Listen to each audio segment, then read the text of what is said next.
Hi there, it's Christy, your punk rock Sherlock, and we are here to talk about the Madeline Soto case. Stay tuned.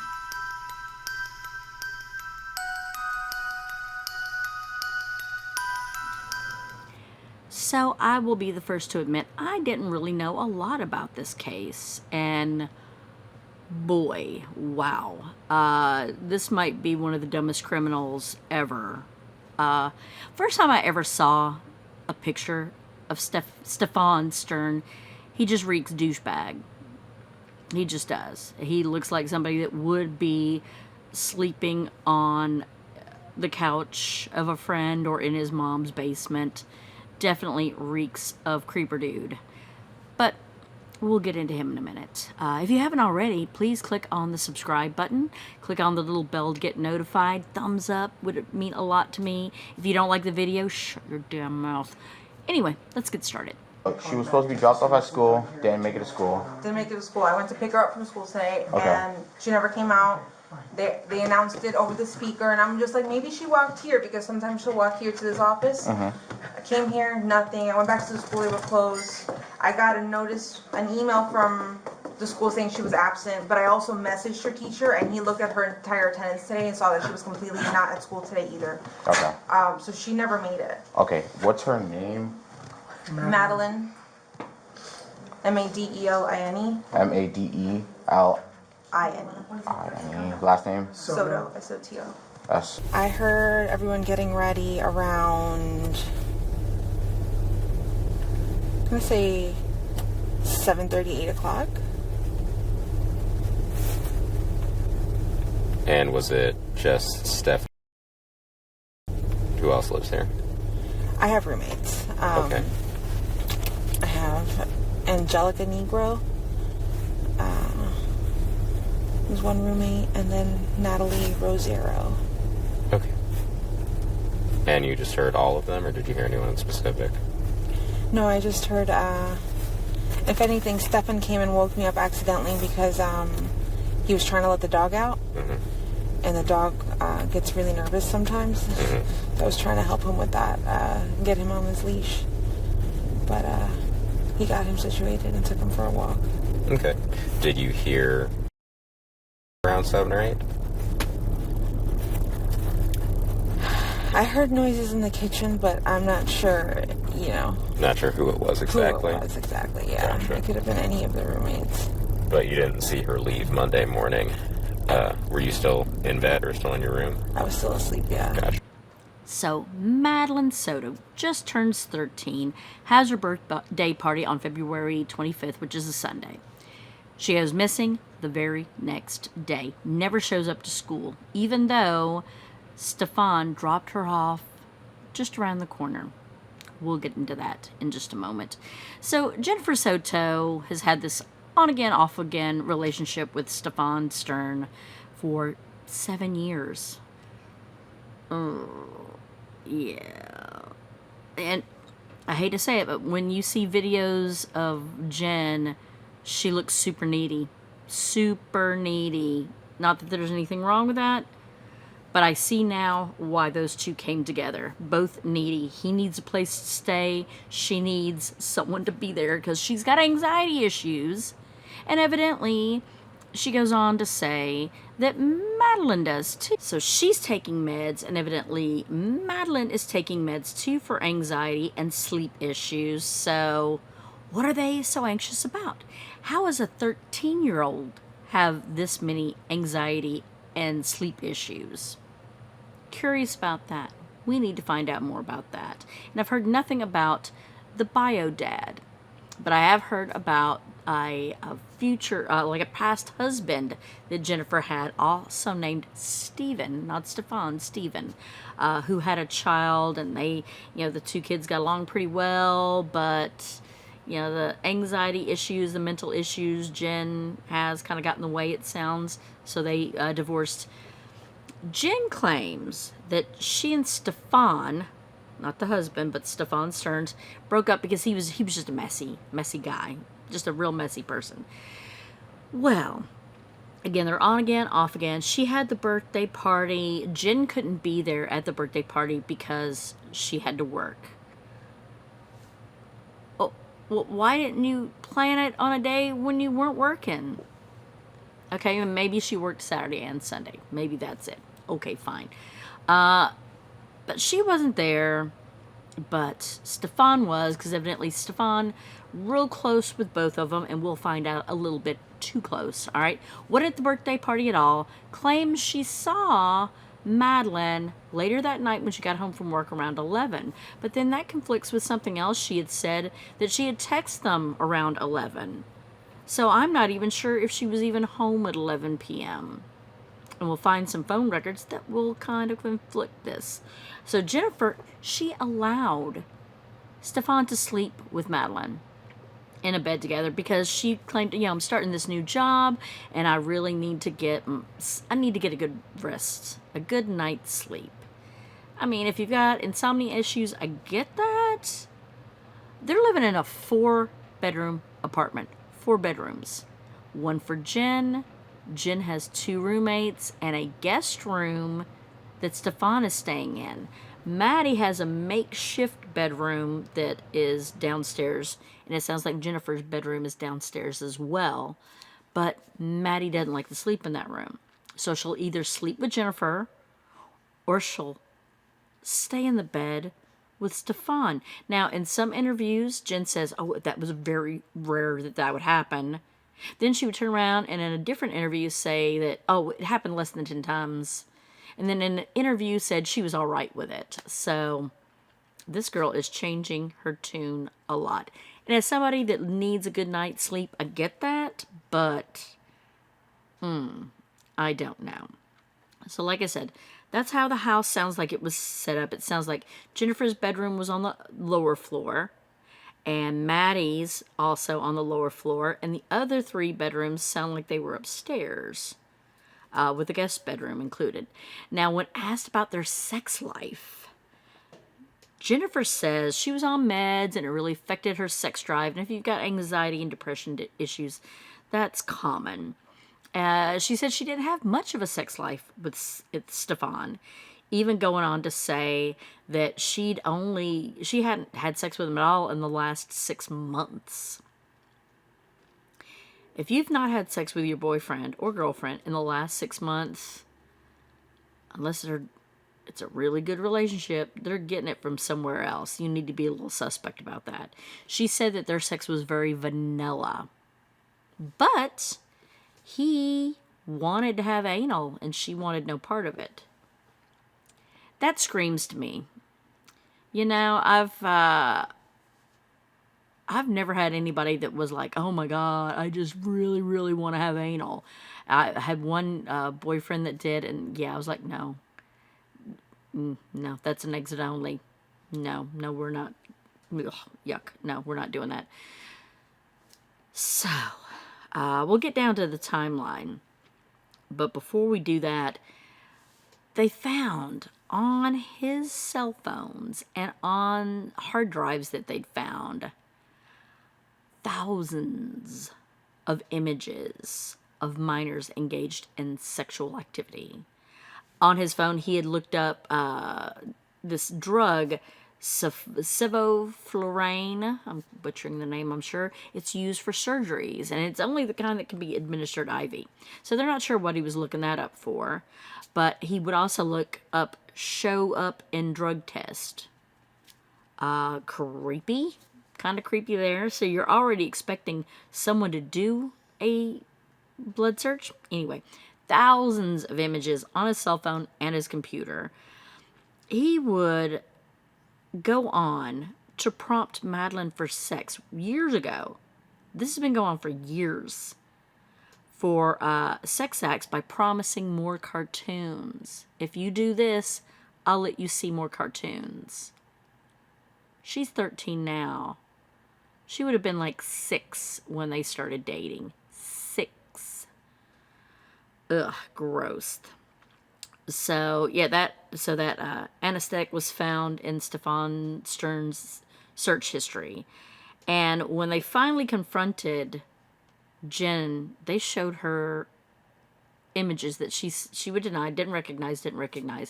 Then they showed one with a hand kind of on a female flesh, and she identified that as being Stephan's hand.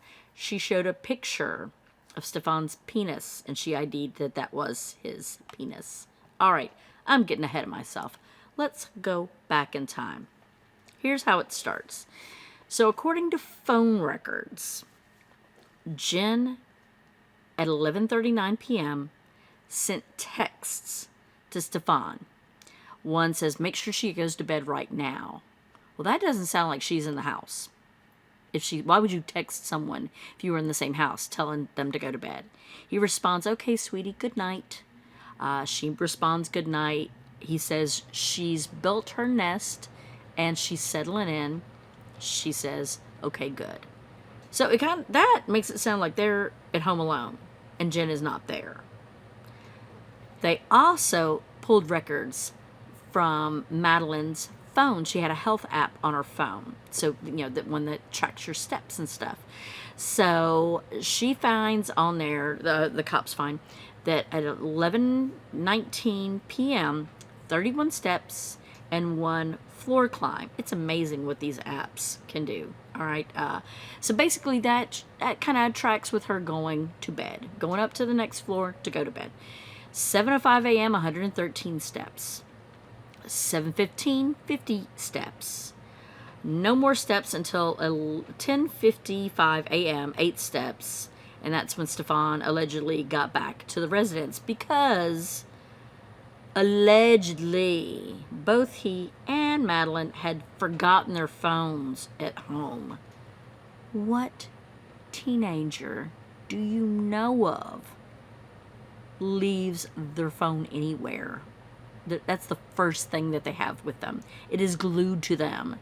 This is something that's taken a while for a Gen Xer like me to kind of wrap my mind around. Now, Stephan, he looks like the kind that's constantly on his phone, and that makes me so suspicious anytime any adult is constantly on their phone, especially when they're in the company of someone that they're in a relationship with. It's like, why are you on the phone that much? Oh, you're playing a game? What, my company isn't enough? But then that's just me.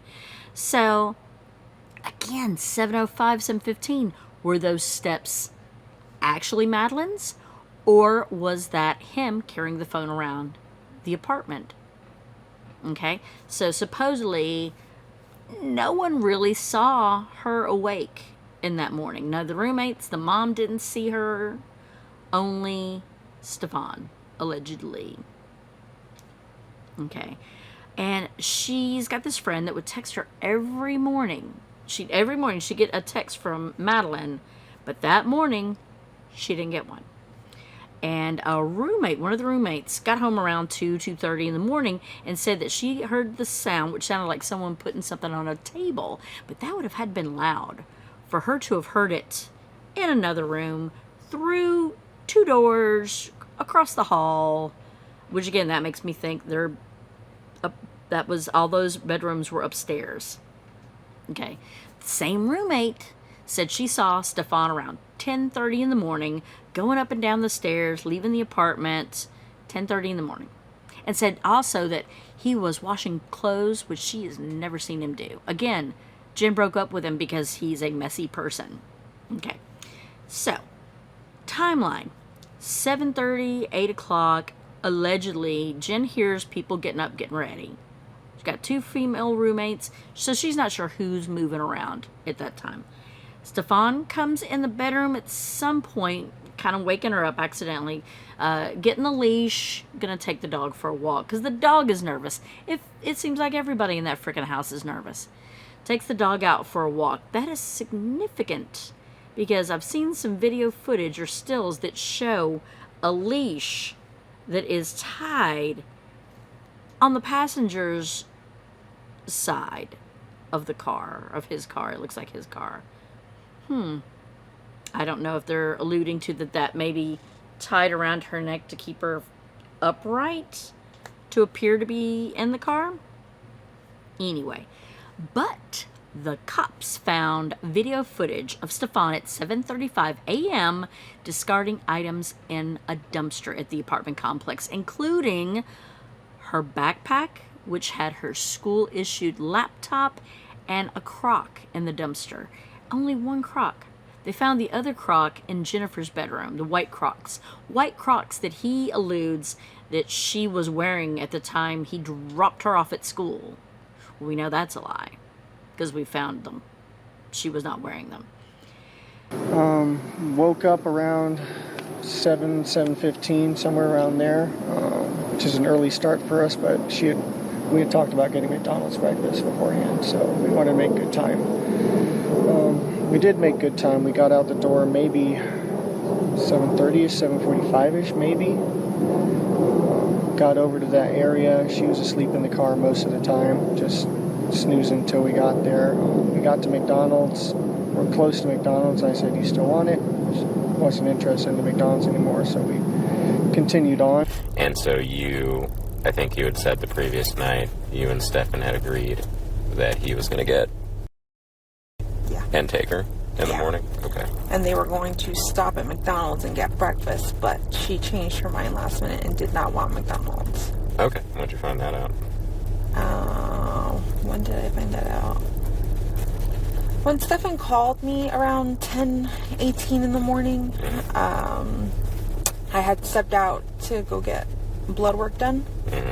And he had just let me know that he just got back home from running a few errands, and that I asked, "Did you guys ever just stop at McDonald's?" And he said no, she changed her mind. He tried convincing her a few times, but she did not want McDonald's anymore. Jenn said at some point he woke up in the middle of the night, came downstairs, used the bathroom, went back upstairs. So, not a bathroom upstairs? I don't know. So Stephan said they got up early because they were going to go to McDonald's for breakfast. It was going to be a big deal. You know, he tells the mom, "Oh, we're going to go get McDonald's." So he says, well, she slept. The minute we got in the car, she was asleep. I tried waking her up a few times. She decided she didn't want McDonald's and went to school. You know, I remember a lot of things about my teenage years. Never once would I have been not awake for McDonald's breakfast. Not once. I would be awake. I don't care how sleepy I was. I'd be awake. 8:19 a.m. Stephan returns. And so, again, they got video footage of this. And a female is visible in the car. We're assuming that it's Madeline, presumed dead at this point. Jenn said he called her around 10:19, her words, to say he got home from running errands. He said he went to a vape shop, but it wasn't open yet. And basically said that, Madeline slept all the way to school.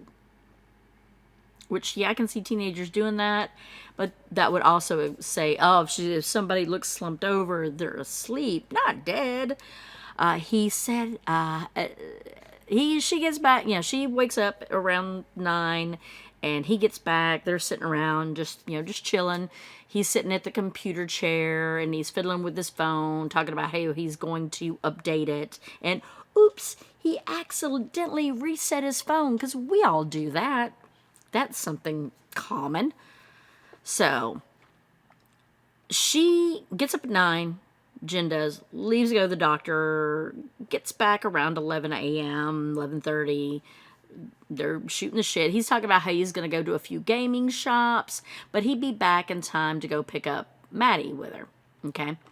Jenn stayed home to about 2:30. He hadn't returned yet. She tries calling him, doesn't get an answer. She leaves to go pick up Maddie.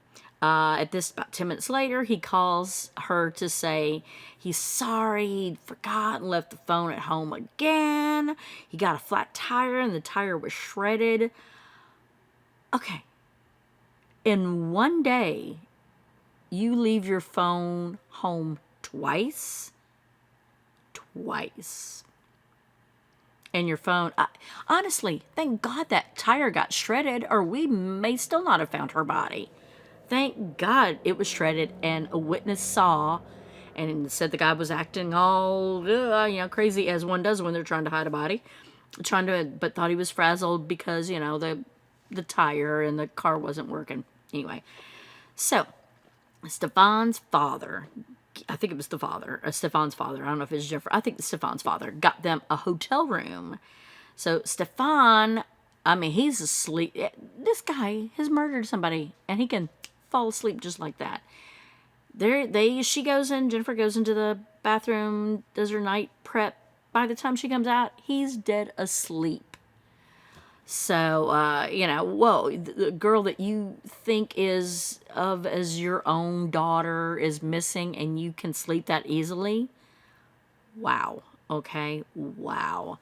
But then he gets up in the morning before Jennifer wakes up, which is amazing to me that he could. Gets up. She wakes up. He's got like a cup from, I assume, like some gas station or something, and she's like, "Where'd you get it?" And he's like, "I got up early and I went out, drive around just looking. I took your car." And because I'm assuming both their cars were there, right? Okay. He said he got up early, got up on the 192, but he didn't tell her he went up to Northport, which is where his parents are. He said he drove up and down 192, took her car to drive around to find her. Wow. And again, that just happened to be the area that they find her body. Again, wow. I think the forgetting the phone was so that his steps wouldn't be traced. We have video evidence that shows Stephan Stern's discarding items in a dumpster in that apartment complex in Kissimmee at 7:35 on Monday, February 26th. Detectives later recovered Madeline's backpack and her school-issued laptop from that dumpster. At 8:19, we have evidence that shows Stephan Stern's returning to the complex, and Madeline was visible in that vehicle. We believe she was already dead at that time. But anyway, a couple of articles I found talks about, finding those items. The sheriff's department said her head was visible on the video, tilted over her left shoulder, mouth was open. She was seatbelted into the seat. About 8:19, he was seen entering the front security gate of the neighborhood with a female in the same position as the surveillance video captured at 7:36 a.m. Oh my God. So, okay. So, 7:30, 8:19, about an hour after that, Stern's car was found on surveillance footage turning into a parking garage at the Holiday Inn Club Vacations on South John Young Parkway in Orlando, according to documents. So I'm assuming he goes to this hotel thinking, it's not going to be unusual to see people lugging things around, in trunks and stuff, or maybe he's thinking he's not going to be seen at all.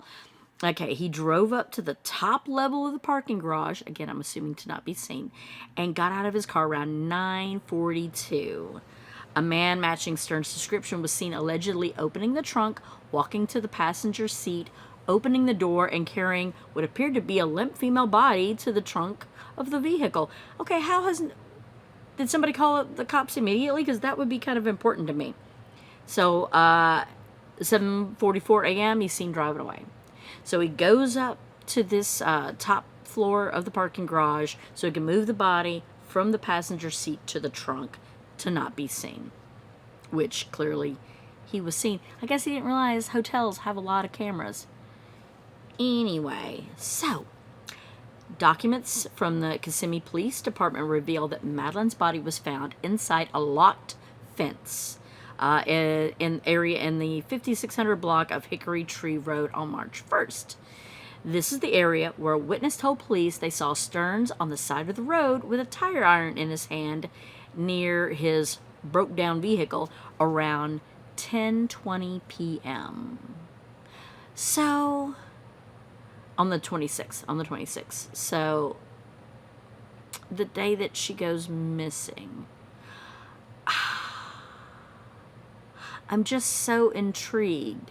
So, is that where he initially, and then, okay, if he got up in the middle of the night to drive around looking and took her car, and the cadaver dog smelled her car, Like, I'm just wondering if he, I don't know. Like, is that where he moved the body again? I mean, was the body moved? It's kind of unclear to me if the body was dumped to one place and then moved to another, but clearly the body was in his car and then in the trunk, and then at some point it was in her car. That week, canines checked out the cars belonging to both Maddie's mother, Jenn Soto, and her on-again, off-again boyfriend, Stephan Stern, who had come to town that Sunday night.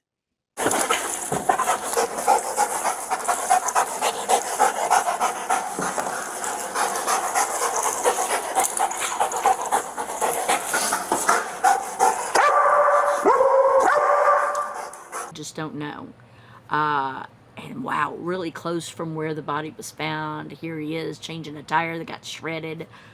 So, detectives determined, obviously, she was never dropped off at school. Stephan moved her body early in the morning. So, I mean, they're making it sound like, okay, she was moved in the mom's car. She was strangled to death. The report said the right portion of her hyoid bone was not intact, which is usually conclusive of a strangling. So they deemed it a homicide.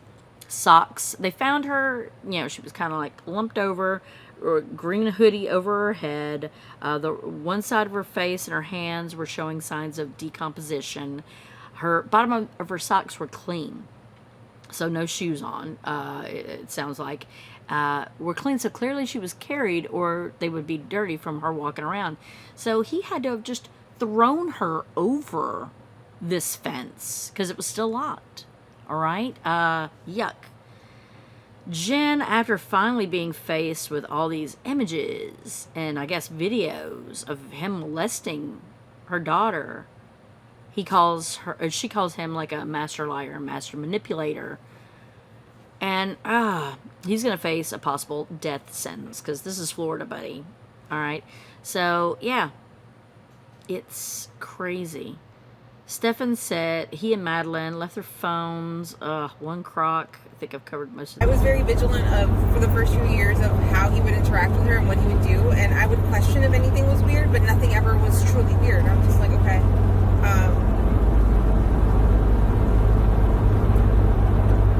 I even had a rule for the longest time, for sleepovers with him, as in, if he were to sleep in the guest bedroom upstairs, and I would say, no, you guys can hang out and do whatever, but you're sleeping with me. Understandable. Just because even if I've known him for 7 years, the idea of course it would weird anyone out, a little girl sleeping with a man that's not her dad. It sounds weird, but, so I haven't, I trusted him enough to let that even happen that night, Yeah. I mean, is it common?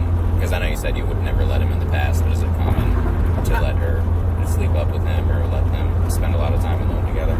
I think I'm going to say I've let them sleep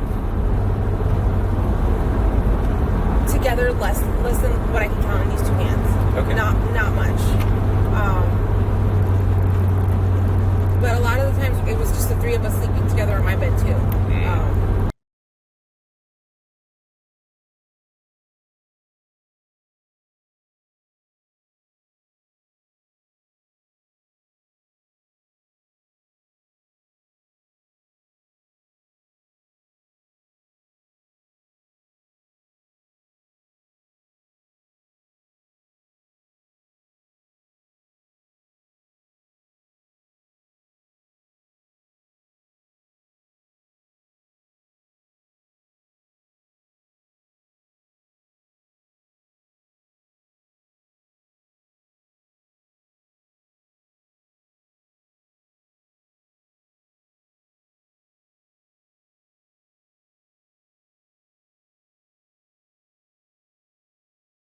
This.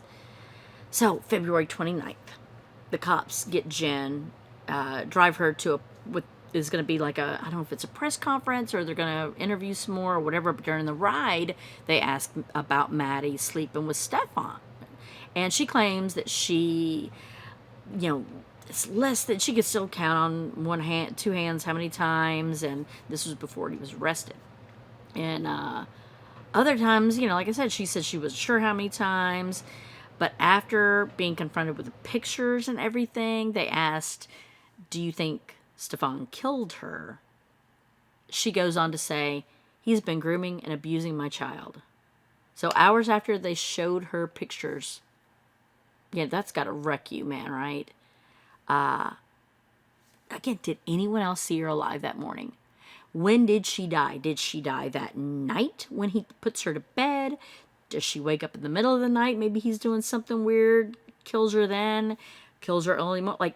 We don't really know. Is any time between 11 to 7 is when she died. We know that for sure. My God, it's terrible. Again, were the steps, were those him carrying her phone, or actually her being awake and having the phone? Now, but like I said, Jen had told a roommate that she'd not had sex with Stephan in like 6 months. So they found 1,700 images of Stephan engaging in sex acts with Maddie on a Google Drive. 1,700. This had been going on for years. In some of the images, Maddie appears to be asleep. So he's molesting her in her sleep. So did she wake up and was like, what are you doing? And it's just sick. Do you think he was capable of doing what he did? I would, if you had asked me Sunday, I would have said no. Never in a million years. He loved that child. It was supposed to be his stepdaughter if they stayed together. He helped raise her. He was not allowed to discipline her. Maddie did that. Jen did that. But he acted as a peacekeeper. But no. And to kill her? No. I think if I had to put forward a guess, I would think that it was accidental. I said, do we really know our son? Because at that point, I didn't know what to question. Apparently not, from some of the stuff that's coming out of these calls into Gray Hughes. Look at her hugging him and consoling him at that interview, knowing full well what the truth is. And I think Stephan's decided to be the fall guy in this because he's feeling remorse over the inappropriate relationship he had with Maddie, and that since if he's going to be discovered in this, that he's going to be the front guy of this. But she's just as culpable as he is in this. So Stephan's parents, they talked to them. The mom said, he loved Maddie. He wasn't allowed to discipline her, considered her his. The father, Stephan's father, says, do we really know our son? He'd been living with the parents when he wasn't living with Jenn. So it was like on again, off again, going, reminds me of somebody I dated, except for if anybody would have molested my child, you better hope the cops find you before I do. There was a call from jail. Stephan says, he's not sure, there's so many factors at play that could be Wow. Who else are you blaming Jenn for you murdering someone? Now, granted, is she completely innocent? Now, I grew up, I shared a bed with my great-grandfather. But keep in mind, we were living in a house with no heat, no air conditioning really at the time, like no central heat and air. Our heat was a wood stove. Air conditioning was one window air conditioning unit. So we all slept in the same room for comfort. And my great-grandparents were crazy. They was afraid for me to sleep in another room because somebody could break in the house and steal me. But again, these are people that were raised in the Depression. So everyone slept in the same room for necessity. This is a completely different situation. It's insane. And so the father, was kind of wondering what's going on, and starts calling and going through his a storage unit that they'd not really even, they found a drive that nobody had touched since 2020. and they found 35,000, yes, 35,000 images of child porn. None of Maddie, but of child porn. Okay, when the cops, so before he gets arrested and everything, and they're taking Jenn and him aside, and they're like, we need to get your phone, Stephan. So he gets worried. He's getting antsy not having his phone with him. So he uses Jenn's phone to try to log into his email. Would that not be like a huge red flag for you, Jenn? What does he need to get rid of so badly on his email, let alone whatever else? So that had to be like some lights going off in her head. So, very nervous about it. So the charges, as far as I know, support indictment of first-degree murder and sexual battery. We're talking he's going to be charged with over 60 sex crimes against Madeline, not even counting the murder. All right. Well, all this is coming on the news. This woman comes forward. She didn't want to be known as MA. I don't really know her name. She didn't want to be out there. But she reported that she knew Stephan because they used to work at Disney together. Oh my God. So we got a child predator. We got a child predator working at Disney. I don't know if that meant Disneyland or Disney Corporation. Regardless, either way, very frightening, right? He would tell her that he needed to cuddle with Madeline so she could go to sleep. Like, that's the only way Madeline would go to sleep. He said that one time he woke up and he was aroused and had to turn the other way to get up out of the bed. Gross. Now, granted, I know men, things happen in their sleep and blood and all, but ew. I mean, he's making it sound like he was aroused by Madeline. Gross. Gross. She kind of quit talking to him. But before that, they were in a brief relationship together. And he said she would try to get him to stay at her house, and he wouldn't do it because he'd have to stay at Jenn's because they couldn't sleep without him being there. And she went on to say that, he used to have trouble getting an erection. Big shock. I mean, the more we're finding out about dude, he's just a sick bird just from looking at him. And those videos that I first saw of him just, moving around a lot, or cracking his fingernails. And yeah, he just looked like a guilty son of a bitch. My thought right away. And she said one time he made her lay down face down while they're doing it. And I guess, like she was dead. And that was like the only way he could get aroused. Like he really had trouble getting it up. You know what I'm saying? Gross. And the cops go on to say that Jennifer was kind of using, even before they knew that, Maddie was dead, she was using Madeline in the past tense. Which, maybe that was an accident, but that's definitely a little bit telling. But she seemed more upset about the murder, which, yeah, of course, than the ongoing sexual abuse, and only referred to the murder as evil, not the abuse. I mean, the abuse alone, I would have lost my shit. I would be murdering him. And they asked, if Jennifer, where had she gone to look for Maddie? And she goes, she hadn't looked for Maddie because she wanted to stay home in case Madeline came home. That's plausible, sure, but yeah. I don't know. I think I would definitely be out looking for my child. So, yeah. So, without a doubt, dude's gonna be guilty of... Yeah. I mean, he couldn't be the worst possible criminal. I mean, I think he thought he was slick by forgetting the phones at home so it wouldn't track his movements. Little did he know, there are cameras everywhere, you idiot. And again, when he came back home, she's still buckled in. Why didn't he, push her down so the cameras wouldn't get her? And dumping her backpack while she's hooked into the car when you're going to, it's 7:30 something in the morning, dumping in the apartment dumpster? Idiot. And he just looks like a creeper. He just looks like a pathetic creeper. Yeah, I was curious if he had a job. I doubt he did. I'm sure he's the kind that just sucks up, finds a woman that's needy, and that's enough. She'll pay for his food and everything, because I've been that girl. But man, yeah, the line would be drawn. You hurt my child, you better hope the cops find you first. You better hope they do. I mean, if you haven't, your relationship haven't progressed in 7 years, there's an issue. It might be you, it might be him, it might be both of you.